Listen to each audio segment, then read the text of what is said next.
El exdiplomático Víctor Manuel Rocha es el rostro más reciente de la extensa lista de espías que Cuba ha logrado infiltrar en este país. Durante 40 años trabajó para el régimen comunista hasta que a finales del año pasado fue detenido y recientemente condenado a 15 años de prisión. El día de la sentencia, la Fiscalía reveló detalles de la conversación que sostuvo Rocha con un supuesto enviado por el gobierno cubano, quien en realidad era un agente encubierto del FBI. El señor Rocha describió cómo había pasado toda una vida sirviendo a una nación hostil a Estados Unidos y se sentía orgulloso de su traición. Decía que Estados Unidos era el enemigo y se refería a sus contactos de la inteligencia cubana como sus camaradas. La Habana no solo ha logrado infiltrar el Departamento de Estado, también las oficinas de inmigración, universidades, medios de comunicación gubernamentales y sobre todo a organizaciones de exiliados cubanos. El fenómeno es álgido y complejo. Para poder investigarlo a fondo, decidimos hacerlo entre dos reporteros. Yo te diría que la fortaleza de un país no solo depende de la capacidad que tenga en términos de armas nucleares o de armas de cualquier tipo, sino en el poder que tenga para conocer previamente cualquier movimiento del enemigo.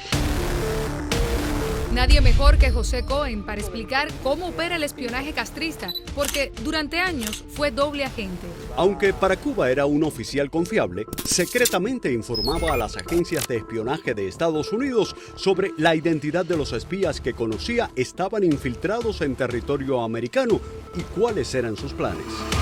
Hay un departamento que es el departamento M1 de la inteligencia que atiende a Estados Unidos, pero ahí hay secciones y subsecciones. Por ejemplo, el departamento 1, 2 se encarga de la CIA, el FBI, el departamento de defensa donde estaba Ana Belén. El M19 es el exilio. Esos son oficiales especializados en un tema. Usted se va a dedicar a penetrar y a crear conflicto y obtener información del exilio cubano. Aquí, en esta iglesia presbiteriana de Miami, fue el primer encuentro entre el espía Rocha y el agente del Buró Federal de Investigaciones que fingió ser un agente de la inteligencia cubana. Muy cerca de allí vivían Rocha y su esposa en el exclusivo Key Biscayne. Además, en los registros públicos aparece como propietario de un lujoso apartamento en este edificio, donde las unidades oscilan entre 1 a 12 millones de dólares. Él logró engañar a todo el mundo. El hecho era que no había ningún indicio que lo podía indicar a él. Primero existía el precedente en ese momento de cuando él había estado de embajador la primera vez en Bolivia. Él había sido instrumental en prohibir de que Evo Morales llegara al poder. El movimiento Democracia liderado por Ramón Saúl Sánchez es solo una de varias organizaciones de exiliados que han sido infiltradas por el régimen cubano. Nosotros hemos sido infiltrados varias veces, igual que en Manos al Rescate. O sea, hay un largo historial de muchísimos agentes a lo largo de la historia, en los cuales el régimen se ha gastado mucho dinero para infiltrar al exilio cubano.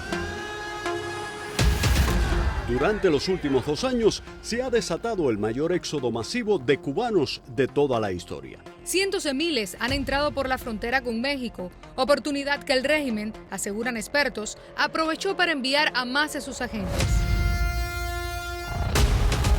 300.000 personas en un mes. Entre eso van a haber maleantes, entre eso van a haber terroristas. Algo grave va a pasar dentro de este país y cosas graves ya están pasando.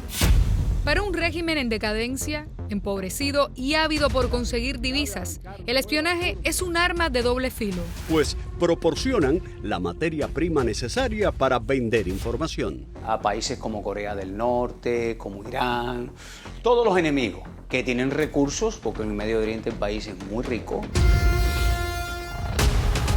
El tema pica y se extiende. Ampliamos en el próximo capítulo. Ani González y Mario Vallejo, Noticias 23, Univisión.